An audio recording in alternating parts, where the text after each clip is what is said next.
Hello everyone. आज हम बात करेंगे भारत की सबसे बड़ी crude oil and natural gas production company के बारे में। ये कंपनी देश के कुल डोमेस्टिक प्रोडक्शन का 71% हिस्सा अकेले कवर करती है और भारत की सबसे अधिक मुनाफे वाली पीएसयू यानी पब्लिक सेक्टर यूनिट है। इसकी कामयाबी का राज इसके रेवेन्यू स्प्लिट में छिपा है। सबसे पहले बात करें इसके रेवेन्यू की, तो कंपनी का 70% रेवेन्यू सिर्फ क्रूड ऑयल से आता है और बाकी नेचुरल गैस से 17% का योगदान होता है, जबकि बाकी 13% वैल्यू एडेड प्रोडक्ट्स जैसे कि एलपीजी, इथेन, प्रोपेन और सुपर केरोसिन से आता है। लेकिन ध्यान देने वाली बात यह है कि इस कंपनी का लगभग 93.5% रेवेन्यू इंडिया से ही आता है, क्योंकि इसे पूरी तरीके से इंडिया फोकस्ड कंपनी बनाता है। बात करते हैं इस कंपनी के फ्यूचर प्लान के बारे में।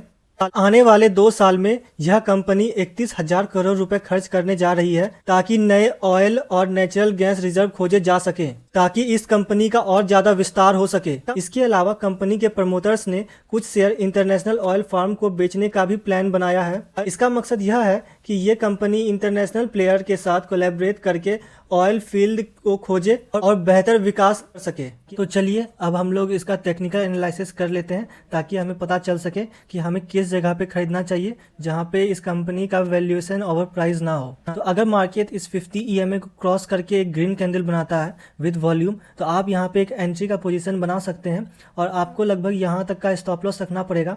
लेकिन अगर आप इसको इन्वेस्टमेंट पर्पस के लिए यूज करना चाहते हैं तो भी आप इसमें इन्वेस्टमेंट कर सकते हैं, क्योंकि जैसा कि आपने देखा कि इस कंपनी का बिजनेस बहुत अच्छा है और ये कंपनी लगभग 160+ ईयर से काम कर रही है, तो आप इस कंपनी पे भरोसा कर सकते हैं। लेकिन जो इन्वेस्टमेंट पर्पस के लिए यूज करने जा रहे हैं वो भी अपना स्टॉप लॉस लगा करके रखें, क्योंकि हो सकता है कि कंपनी में अगर कोई बड़ी सी खराब न्यूज आ जाए तो मार्केट डाउन ट्रेंड में चले जाए और आपको एक अच्छा सा लॉस दिखने मिले। लेकिन अभी फिलहाल तो यहाँ पे एक अप ट्रेंड का फॉर्मेशन हो रहा है, तो हो सकता है कि मार्केट फ्यूचर में अभी आपको और अच्छे ग्रोथ दिखा सकती है। तो इस कंपनी का नाम है oil and natural gas corporation. तो इससे पहले कि हम लोग आगे बढ़ें, अगर आप इस चैनल पर पहली बार आए हैं तो आप इस चैनल को सब्सक्राइब कर सकते हैं। अगर आपको ये वीडियो अच्छा लगे तो आप इस वीडियो को लाइक कर सकते हैं। तो चलिए अब हम लोग इस कंपनी का फंडामेंटल एनालिसिस कर लेते हैं ताकि हमें ये पता चल सके कि कंपनी फंडामेंटली कैसी है और ये फ्यूचर में हमें ग्रोथ दिखा सकती है कि नहीं। अगर हम लोग इसके मार्केट कैप को देख लें तो ये ऑलमोस्ट 4 लाख करोड़ है, मतलब कि ये कंपनी एक लार्ज कैप कंपनी है, तो आप इस पर भरोसा कर सकते हैं। और अगर इसके पी को देखें तो वो 8.15 है, मतलब कि ये एक डिसेंट पी है। ये बहुत ज़्यादा खराब पी भी नहीं है और बहुत ज़्यादा अच्छी पी भी नहीं है, ये नॉर्मल पी है। अगर आप इसका डेट टू इक्विटी रेशियो देखिएगा तो वो भी 0.45 है, मतलब कि कंपनी पे बहुत ज़्यादा डेट नहीं है, ये ऑलमोस्ट डेट फ्री कंपनी है। अगर हम लोग इसके पैग रेशियो के ऊपर में डिस्कशन करें तो वो भी 0.83 है, मतलब कि इस कंपनी में अभी भी और भी ग्रोथ के चांसेस बाकी है। ये कंपनी आपको डिविडेंड भी दे रही है और इसका प्लेज परसेंटेज 0 है, मतलब कि इस कंपनी का शेयर किसी भी बैंक में गिरवी नहीं रखा गया है, जो कि एक खराब बात हो सकती थी। लेकिन क्योंकि इसका प्लेज परसेंटेज 0 है तो ये अच्छी बात है कि इस कंपनी का कोई भी शेयर गिरवी नहीं रखा गया है। तो चलिए अब हम लोग इसके क्वार्टरली रिजल्ट के ऊपर में डिस्कशन कर लेते हैं। तो आप यहाँ पे जून 2023 और 24 का अगर कंपैरिजन देखिएगा तो आपको नजर आएगा कि जून 2023 में जो प्रॉफिट 30,000 करोड़ था वो अब जून 2024 में घट करके 21,000 करोड़ हो गया है। तो ऐसा हो सकता है कि जून 2023 में किसी एक्सटर्नल कारण के कारण इसका प्रॉफिट बढ़ गया हो, लेकिन जो कि जून 2024 में कम हो गया। हो सकता है कि किसी देश में वॉर हुआ हो, उसके कारण इसका प्रॉफिट बढ़ गया हो, या फिर कोई एक्सटर्नल कारण हो सकता है। क्योंकि अगर आप इसके पहले क्वार्टर में देखिएगा तो वहाँ पे उतना ज़्यादा जंप नहीं है इसके प्रॉफिट में। तो यही सोच करके हम इसे एक्सेप्शन मानेंगे कि इसका प्रॉफिट कम हो गया है। और अगर हम इसका मार्जिन के ऊपर में भी नज़र डालें तो आपको ये नज़र आ रहा है कि इसका मार्जिन भी यहाँ पे कम हो गया है, लेकिन और सब टाइम की तुलना में इसका मार्जिन ठीक ठाक है। हो सकता है कि ये और बढ़िया हो जाए, क्योंकि ये लार्ज कैप कंपनी है तो इसमें किसी बार ज़्यादा प्रॉफिट हो सकता है और किसी बार कम प्रॉफिट होगा, लेकिन ओवरऑल अगर आप देखिएगा तो वो कांस्टेंट प्रॉफिट ही होता है इस कंपनी को। तो चलिए अब हम लोग इसके P&L के ऊपर में डिस्कशन कर लेते हैं। आप ये देखिएगा कि मार्च 2023 और 24 में इसका प्रॉफिट इंक्रीज ही किया है, जैसा कि आपने क्वार्टरली रिजल्ट में देखा। भले ही वहाँ पे जून 2023 और 2024 में डिक्लाइन देखने मिला था, लेकिन अगर यहाँ पे ईयरली बेसिस पे आप देखिएगा तो यहाँ पे बहुत ही ज़्यादा ग्रोथ दिखाई पड़ रहा है हम लोगों को। लेकिन वहीं हम लोग अगर सेल्स के ऊपर में नज़र डालेंगे तो आपको यहाँ पे सब क्लियर हो जाएगा कि इसका सेल्स तो कम हुआ है, लेकिन क्योंकि इसने एक्सपेंसेस भी कम किए हैं उसके कारण इसका प्रॉफिट ज़्यादा दिख रहा है। नहीं तो इस कंपनी का सेल्स इस ईयर में कम हुआ है, लेकिन क्योंकि इस कंपनी को एक्स्ट्रा प्रॉफिट हुआ है इसके कारण इसका अर्निंग पर शेयर बढ़ गया है।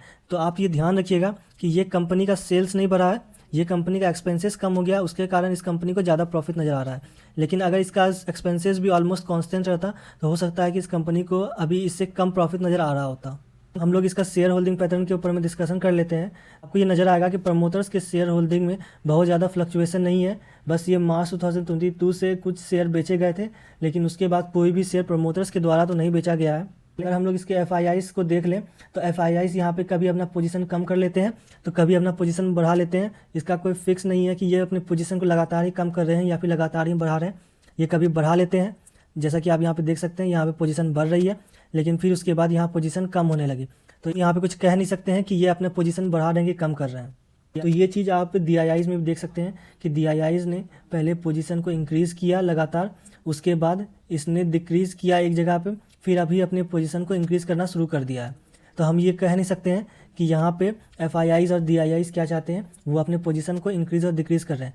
लेकिन आप यहाँ पे पब्लिक का शेयर होल्डिंग में क्लियरली देख पाइएगा कि पहले यहाँ पे पब्लिक के पास 14% का शेयर था, जो कि अब घट करके 3.5% का हो गया है। तो ये एक अच्छी बात हो सकती है कि कंपनी का अधिकतर शेयर उसके प्रमोटर्स के पास है या फिर गवर्नमेंट के पास में है।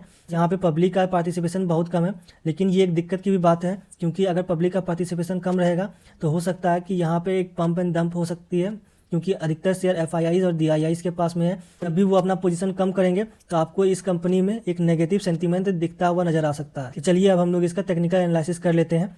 तो आप यहाँ पे देखिएगा कि मार्केट एक अपसाइड के कंसोलिडेशन में है। तो अगर ये मार्केट यहाँ से डाउन साइड की रैली दिखाता है तो ये 200 EMA के ऊपर में सपोर्ट लेकर के ऊपर जा सकता है।